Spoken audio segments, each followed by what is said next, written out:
Ma mère vient de mourir, je vais devoir partir. C'est le 30 avril 2015 que, le cœur lourd, Élisabeth Borne a annoncé le décès de sa mère à Ségolène Royal, à l'époque ministre de l'écologie, dont elle était la directrice de cabinet. Marguerite Borne est décédée à la suite d'une erreur médicale.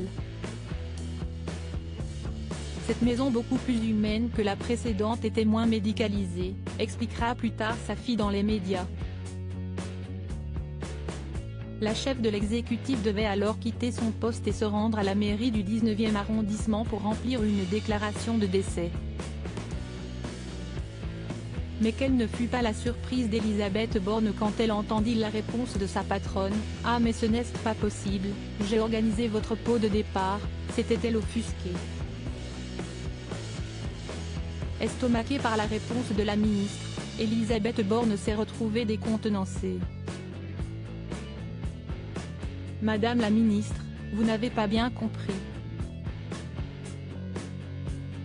Ma mère est morte. Il faut que j'y aille », a-t-elle insisté. « Mais vous irez après », lui a répondu l'ancienne ministre de l'écologie.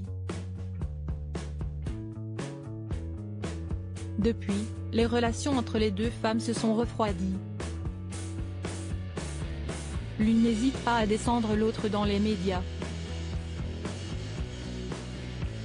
Honnêtement, Ségolène Royal a d'énormes qualités à côté de ses énormes défauts.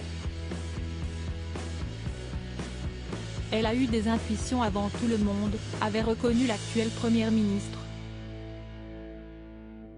Supérieur à Élisabeth Borne, Bruno Le Maire. Découvrez les ministres à leur débuteuse Élisabeth Borne au cœur d'une grande enquête. Ce mercredi 26 avril, nos confrères de l'Aube ont publié une enquête détaillée sur le parcours et le caractère de l'actuel chef de l'exécutif. Dans La Secrète, la journaliste Bérangère Bonte brosse le portrait de la première ministre tricolore. Une première, puisque jusqu'ici, aucun ouvrage n'avait été dédié à Élisabeth Borne. Mais le climat politique actuel, et plus particulièrement la lutte contre la réforme des retraites, a achevé de faire de son mandat l'un des plus marquants de l'histoire de la Ve République.